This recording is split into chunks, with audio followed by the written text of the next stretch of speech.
Hi, my name is Nelsen, something else named Shubon, Spurs Video Podcast. First, I'd like to thank the guys who responded to my last YouTube video.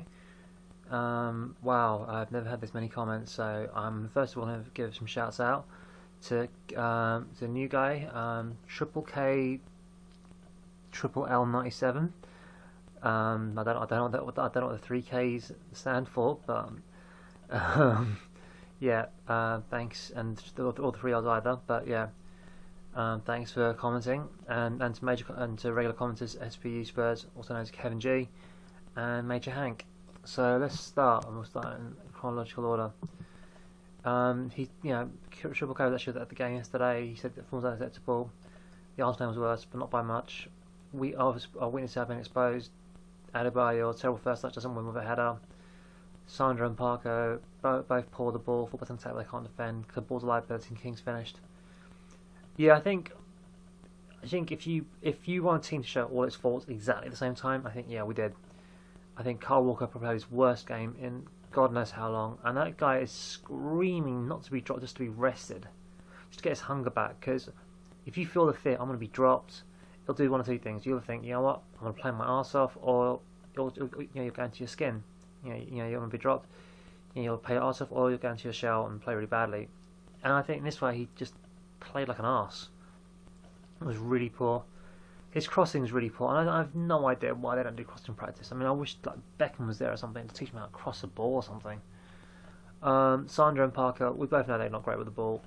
Yeah, that's why they're not Vieira's. Simple as that. And that's the reason why everyone's looking for that new Vieira, the one that who's a powerful athlete, box to box, can pass, can shoot, can tackle. You know what I mean? It's got that engine. And look, for me, ideally, the perfect hybrid will be someone who can be like Parker off the ball, Hudson on the ball, but it just doesn't happen that way. If Parker wasn't playing, Livermore, yeah, he's got energy, he's got tenacity, and a point that Triple K doesn't make mention earlier. If you're not going to play him in a 5 in midfield, why not play him in a as a holding midfielder? He's not a holding midfielder. He's Jermaine Jenas plus passing. And yesterday he showed his most JJ-esque game by being invisible. Did one thing and then disappeared for the rest of the game. Something much like JD, scored one goal, and I will be really struggling to see what he did off note. Adebayor, I think he's got a pretty good first touch. I think the problem is Adebayor doesn't have that real powerful shot. His shooting isn't the best. That's the reason why, if you notice that, the difference between him and say a Drogba is that a Drogba will take free kicks. He's got one howitzer of a shot. He's got an accurate, powerful shot. And I think Adebayor has that, and that's the real difference between say an Adebayor and a Drogba. So going to your next point, again 30. We talked about King, 34 free-year agent. He was, better at half time. He played a lot better. Again, the post-match comments, he praised the other team. Oh, he actually said, we actually did a quote, what's he going to say? And we actually said it was just say it was one of them days. Or the last team were terrific. And we said that. Basically, but to us, he said we were too open, and he admitted that. So why didn't you not play Sandro then? When you noticed we were too open, put on Sandro, put on Livermore, shore up that midfield.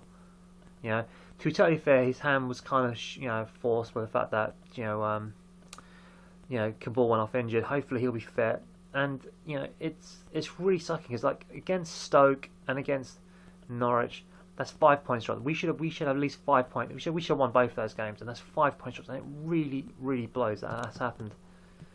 Harry on Newcastle, they're not there by luck. If we finish the top 4, we've overpunched our weight to be perfectly natural. Harry angers me as well, because the more and more he's denying, it's nothing to do with this England speculation. That shows that he cannot control his players, and that's the reason why he's not saying it's to do with the England thing, because that means he can't keep his players focused and motivated to do their job, and that is the reason why he won't admit that. That's the main reason. That's what I suspect the main reason it is. The reason he won't admit that, and he'll probably admit it 10 years down the line, he'll say, do you know what, that was a mistake, but the reason he won't admit it now is he cannot afford to someone say, do you know what, it's the England speculation that's caused my players to be distracted. They probably are distracted. Him admitting it will make it even worse. And he'll also admit that he can't keep his players focused and motivated. He's always been about, Harry, may not know what's tactical, but he's a great man manager, a bit of a wheeler dealer.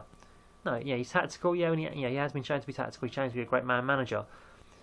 Here his tactical has been shown up. The last thing he wants to know is man manager to be shown up. Moving on. Can we please, Major Hank? Can we please start the Scotty Parker nonsense? He isn't the saviour. You know, he's played all games today, and the Spurs inspiration leader man has been a part of the side that has done dire spiral. The West Ham was shit. I'm not saying that at all. The thing is, the reason sorry, mate, chat, but the difference in Heskey is that Heskey's a striker. Your job is to score goals. You know, that's the reason why you get so much shit. Parker is breaks up play. He's all over the shop, you know, breaking up play instinctively, and he adds an extra body. And his energy up and down the pitch, breaking team players down, is incredible.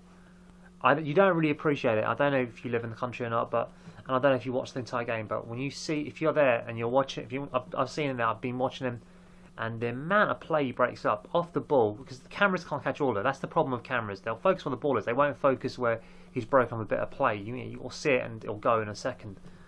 Cliff's still okay, but he's not a DM. Again, he's not. You know, again, Major Hanks was the point. We don't trust him playing a 5-man midfield yet, throwing the 4-man midfield. And again, there is a common theme. So Ledley should retire in the season. He's injured, catching up with him now. I do believe that. I think to him to have played, 2 years beyond. I mean, once your knees gone, it's going to be so hard to play at that level. And to play 2 years is exceptional. To play 3 years now, 4 years. That's incredible. For me personally, I would like to hopefully see him do Scholes, possibly retire, take a coaching job, and who knows? We might say, do you know what, Ledley? We've got some injuries. We'd like you to come and play it. You know, like you to come play. You know, see how that goes. Or maybe even put him in the League Cup, because I think the younger players like your Corkers are going to need him, that kind of guidance and supervision really at the lower level.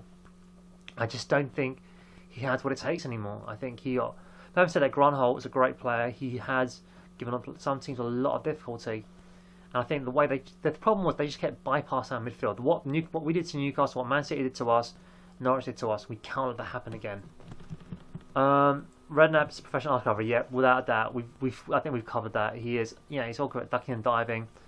You know, we should be able to win these 5. Look, 30 games a season is difficult to win. To win that's impossible. But you should be winning at least 2/3, and you should win at least the bulk of your home games. And at home recently, the Wolves game, we had a goal that's allowed. They had a goal that shouldn't have been allowed. I'll give you that. But that aside, against Stoke, we looked absolutely insipid. Against Norwich, we looked terrible. Against Swansea, we really struggled. I mean, Swansea are a great side, but we really struggled. Thank God for you're helping us out, leaving our own hands. Yeah, definitely. I'm hoping Big Martin, he'd sort it out. No, really. Look, at the end of the day, there were times in which we were winning games and they'd score at the last fucking minute, and there was an accusation that we just didn't have the stamina to last more than 60 minutes, more than 90 minutes. And then the next season we finished 5th again. We had a really terrible season, league-wise, and then somehow we managed to salvage it back. But it was a very, essentially they didn't trust him. He wasn't their initial appointee. Going forward, again, Harry, Martin, you'll finish twice. Lasagna get away from this. We weren't in it really. I mean, dropping the points home to West Ham, dropping wins away to Sunderland. There were, Wigan. There were loads of games that we should have won. We didn't, and that really that's what we're culpable for, and that's where it went wrong. Harry was true signing say to the bottom. Ramos, he was, and I always thank Harry for 2 points from 8. I think a lot of it boils down to January, the England thing. But January, first of all, we have spent so little money, and I'm going to say this again. We have spent less money than most clubs. I'm sorry, we have spent less money. Our net is actually probably minus 10 or something. We're plus 10 in terms of net. I mean, selling Pab, Palacios, Crouchy, and then we brought in probably a loan fee for Addy, 5 million on Parker. Everyone else was a free. That's how much we are scraping. And a lot of it could be like he doesn't want to keep. Is Harry going to go? Harry going to stay? Obviously, the England thing wasn't that bad. Obviously, you had the England thing, you had the tax thing. It could have gone either way. So I don't think that hasn't helped.